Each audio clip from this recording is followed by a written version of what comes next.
Օրհնյալ Տեր մեր Հիսուս Քրիստոս ամեն հայր մեր որ հերկինս ես Սուրբ Եղիցի անուն քո եկես ցե արքայություն քո Եղիցին կամ քո որպես հերկինս եւ հերկրի ըս հաց մեր հանապազորդ տուր մեզ այսօր եւ թող մեզ պարտիս մեր որպես եմեք թող մերոց պարտապանած եւ մի տանիրս մեզ իփորձություն այլ փրկյաս մեզ իչարե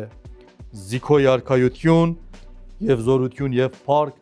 հավիտյանս հավիտենից ամեն կարող մեր գիտակերտի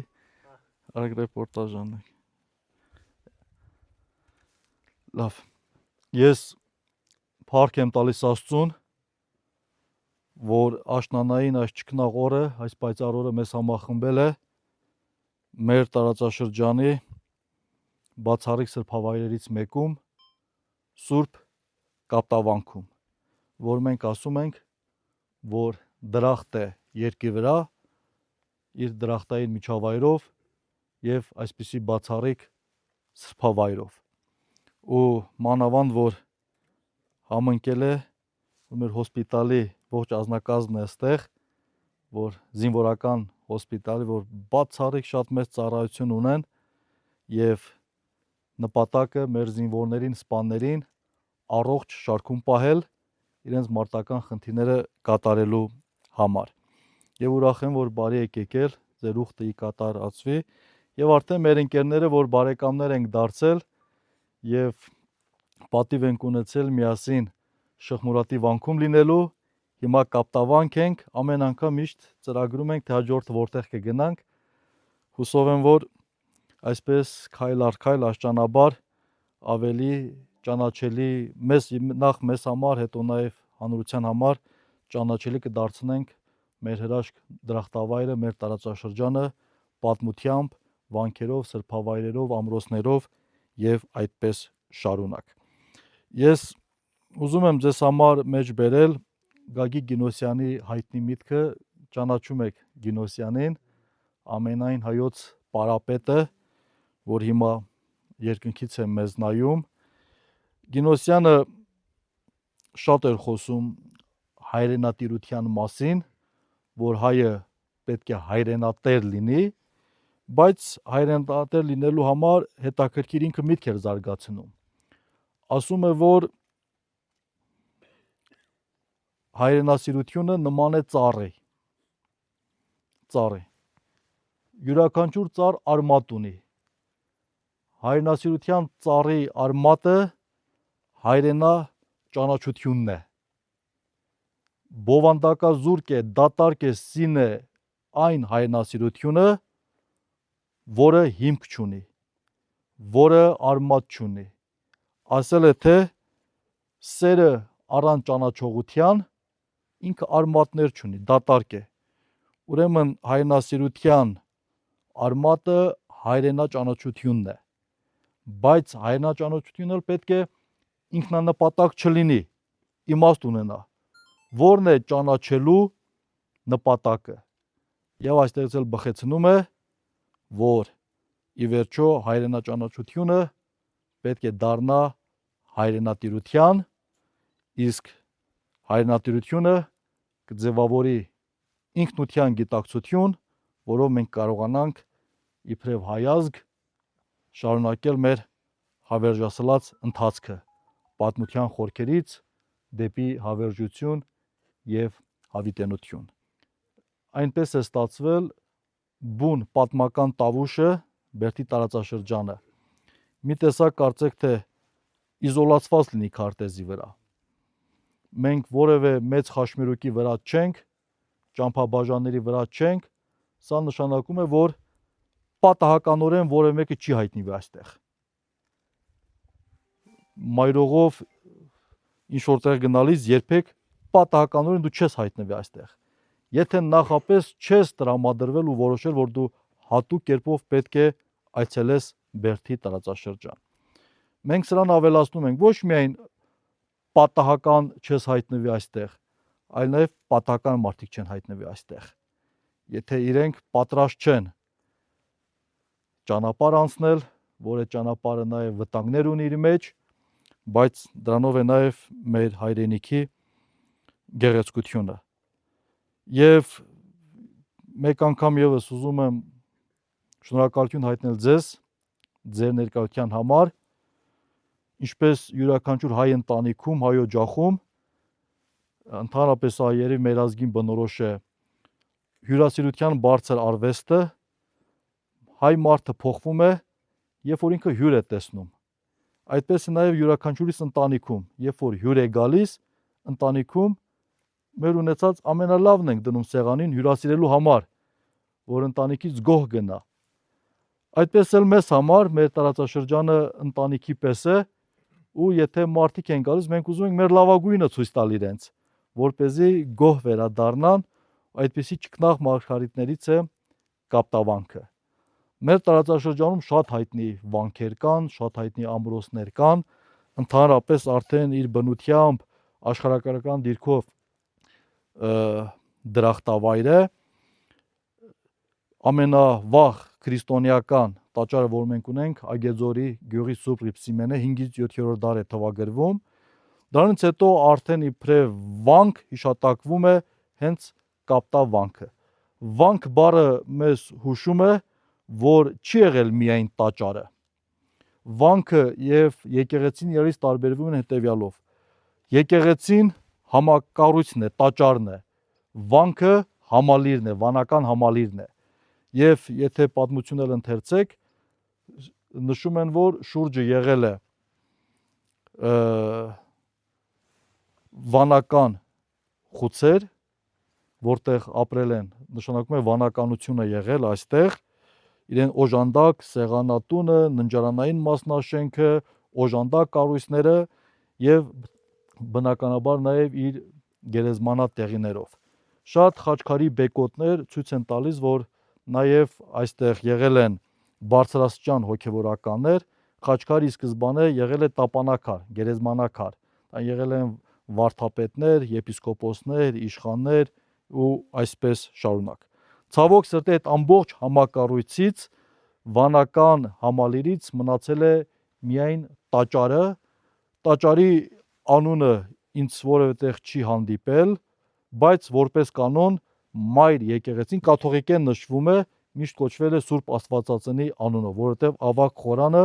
միշտ կոչվել է Սուրբ Աստվածածնի։ Եվ մենք 7 արձանագրություններ կան, հաշվի առնելով քարի կարծրությունը, շատ կարծր կոպիտ քարով է կառուցված, արձանագրությունները չեն եղել շատ վայելչագեղ, ինչպես օրինակ խորանաշատինն է, վարագավանքինն է, մասամբ նաև շխմուրատինը։ Կարծր քարի վրա շատ դժվար ընթերնելի է, ուրեմն 2 թվագրություն ունենք, առաջինը գրված է շինարարական արձանագրություն է, որ կառուցվել է եւ գրված է ո, հիշատակված է ո։ Ո-ն 600-ն է, եթե մեր Այբուբենի մեջ նայենք թվային արտահայտությամբ, որին պետք է գումարել 551, 551-ը հայկական մեծ թվականն է, ստանում ենք 1151։ Սա, այո, 12-րդ դար կես 1151։ Եթե հիշում եք, շխմուրատը 1181 էր, նոր վարագավանքը 1193-98, իսկ խորանաշատը 2011-22, ամենամեծ հայտնի վանքերն են։ Մենք նաև ունենք 17-րդ դարի այլ վանքեր ու այսպես շարունակ։ Հիմա որպես վանք, որպես վանական կառույց, համալիր, ինչպես ասացի, մեր տարածաշրջանում ամենավաղը հենց կապտավանքն է, 1151 թվական։ Ամենաբարդը, որ մասնագետների մոտ տարաձայնություն է առաջացել, վանքի անունն է։ Ինչու կապտավանք։ Մասնագիտական գրականության մեջ, եթե նայեք, այնտեղ նշվում է, որ կապույտ բազալտից է կառուցված, արմատը կապույտն է, բայց ոնց նայում ենք, որևէ կապույտ չկա, կապույտ գույն չկա։ Սա ուրեմն այս ընդունված բացատրությունը պետք է բացառել, այսպես տրամբանականը, որ արմատից առաջացած կապտավանքը կոպիտն է, այսինքն կոպիտ քարից կառուցած, կոպտավանքը դարձել է կապտավանք, անտաշ քարից, կոպիտ քարից կառուցված,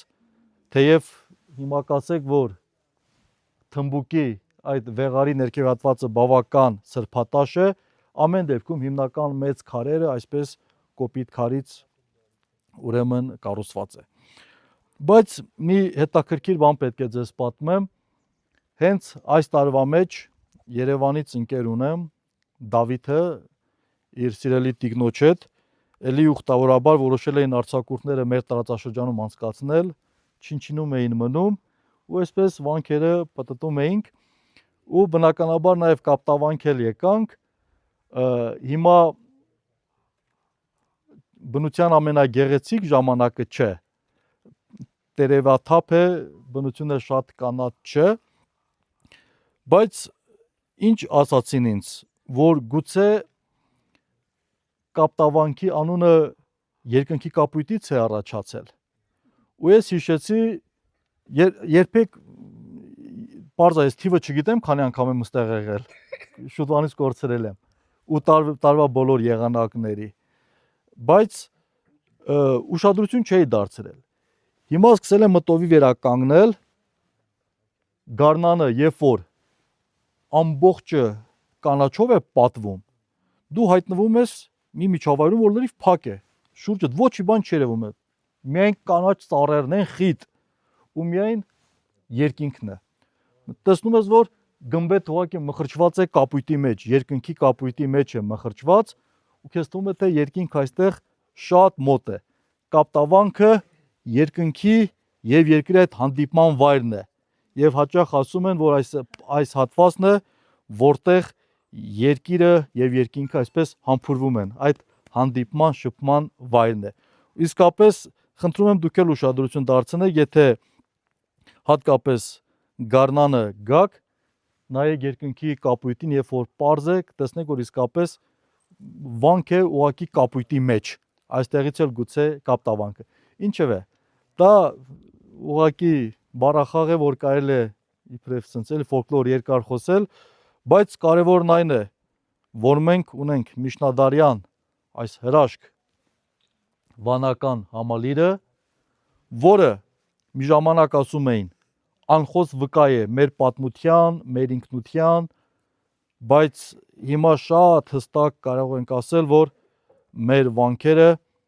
ուղղակի խոսուն աղաղակող վկաներ են մեր պատմության, որ ուղղակի ավետարանային խոսքի համաձայն, եթե մարդը լռի, քարերը կաղաղակեն։ Սա հատկապես շատ տեսանելի է Արցախում։ Ցավոք սրտի,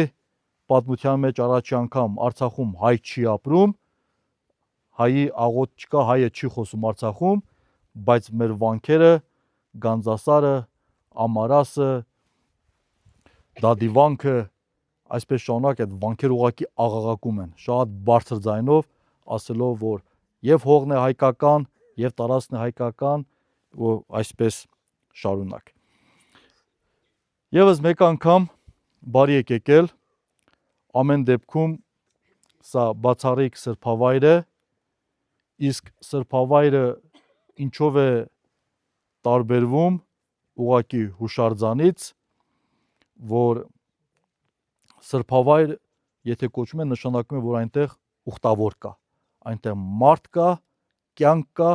եւ աղոթք կա։ Սա ինձ համար իբրև հոգեվորական գերնպատակներից մեկն է, որ մեր տարածաշրջանի բացառիկ վանքերը չդառնան լոկ քարե հուշարձաններ, այսինքն ուղղակի իրենց ֆիզիկական գոյությամբ առանց մարդու կյանքի եւ աղոթքի։ Եվ կազմակերպիչներին իմ երախտագիտություն եւ օրհնությունն եմ ես հղում, որ իսկապես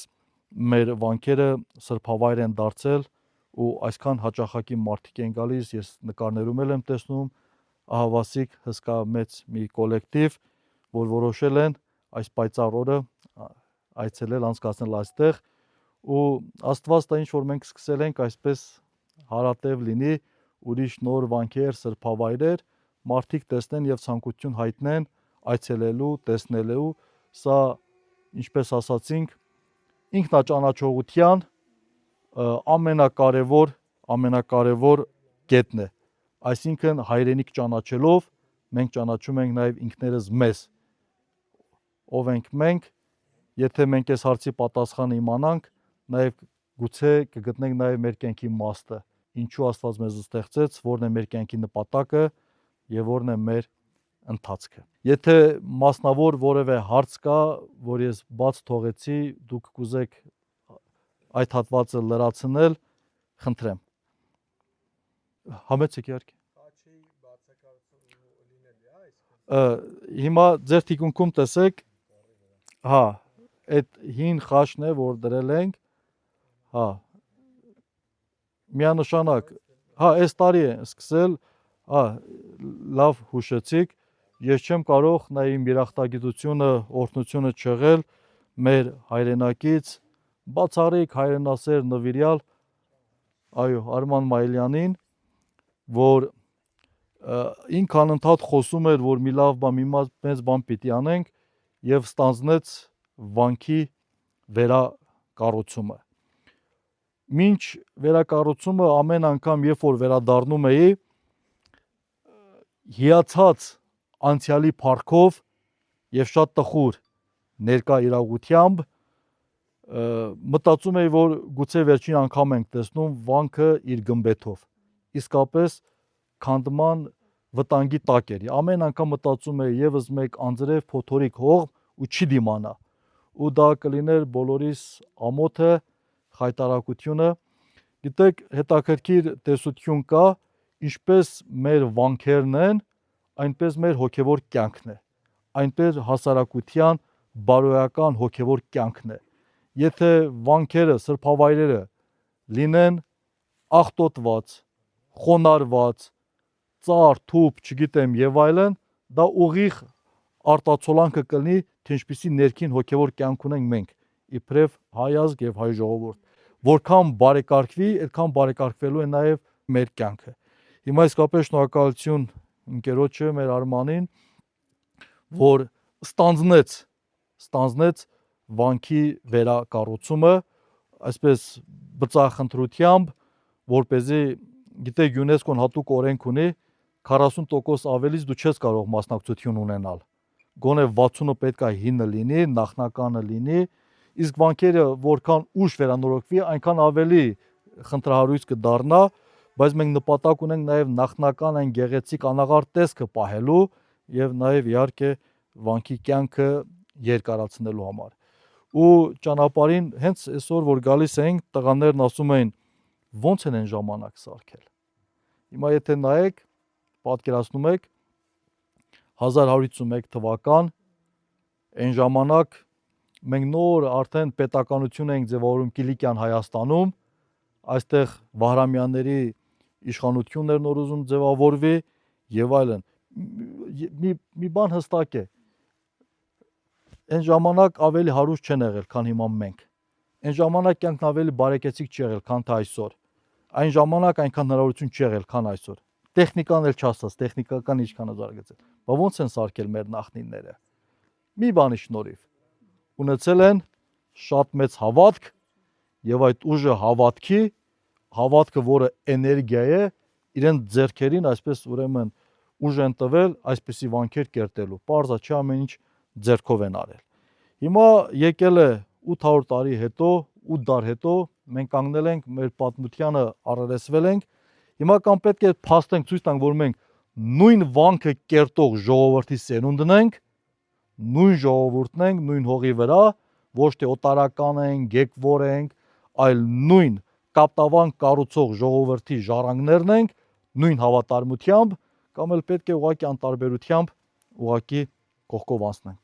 Մեր ներկայությունը դրա ապացույցն է, որի համար եւս մեկ անգամ շնորհակալություն ձեզ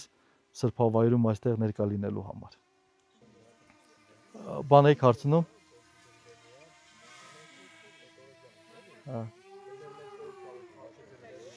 Այ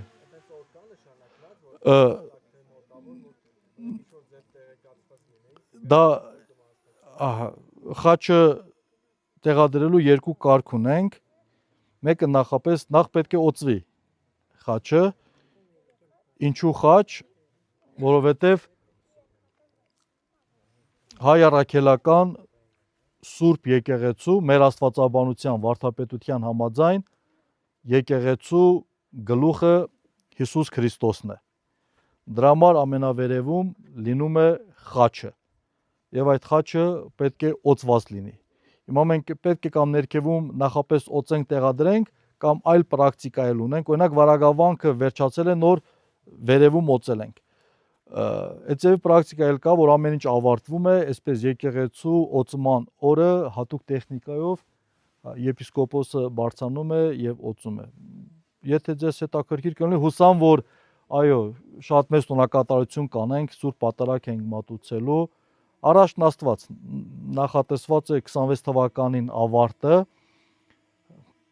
թող ամեն ինչ բարեհաջող լինի, այդ օրն էլ գա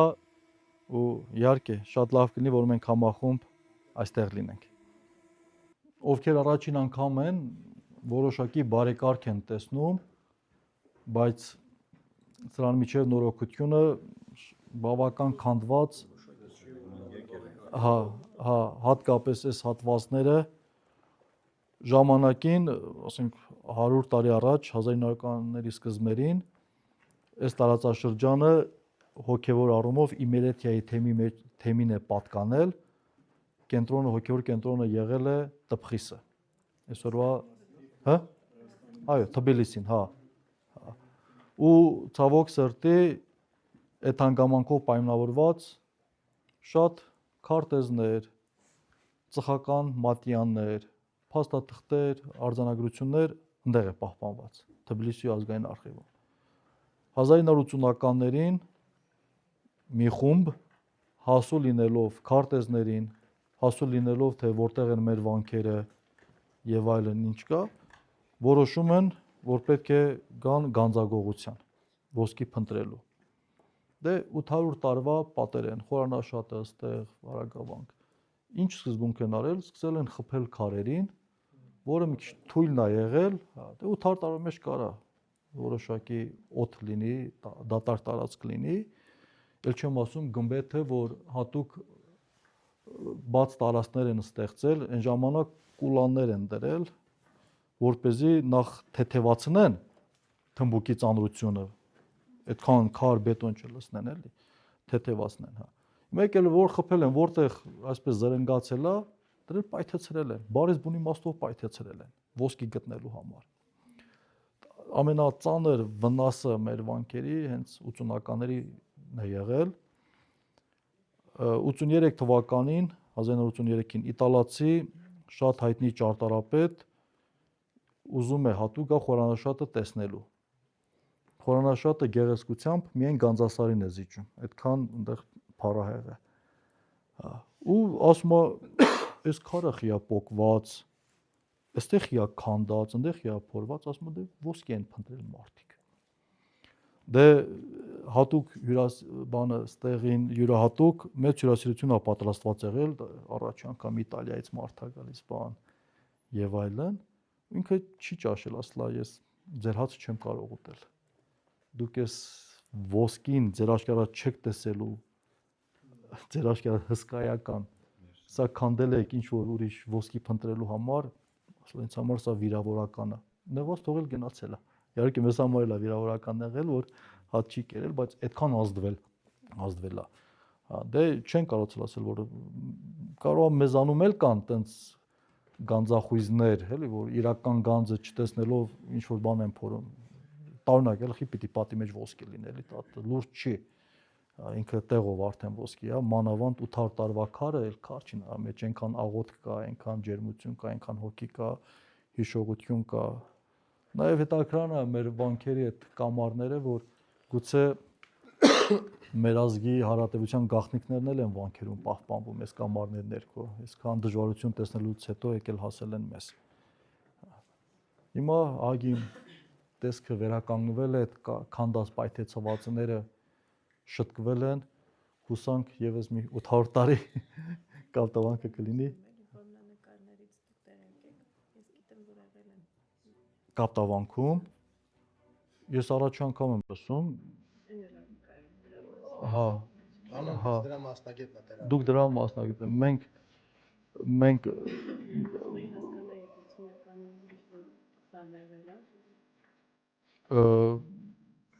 չէ, դες ինձ համար նորություն է, եթե դուք մասնագետ եք ասում եք, մենք ունեցել ենք Խորանաշատի գրչության կենտրոնը, վանքը ուրիշ է, համալսարանը ուրիշ է, գրչության կենտրոնը դա առանձին, այսինքն մեծ հսկա արհեստանոց եւ արվեստանոց է, որտեղ զորից ստեղծել են մագաղաթը, ստեղծել են գույնը եւ այս պահին մենք ունենք 16 ձեռագրեր Մաշտոցյան նոր մատեղական պատմվող ամենահայտնին 1224 թվականի Խորանաշատի ավետարանն է, որը ամբողջությամբ նկարազարդված է։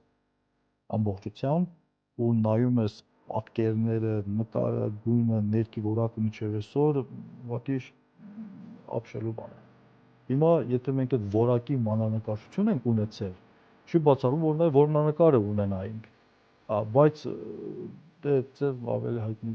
Ախթալայի վանքը, բանը որմնանկարներով, նույն Դադի վանքը,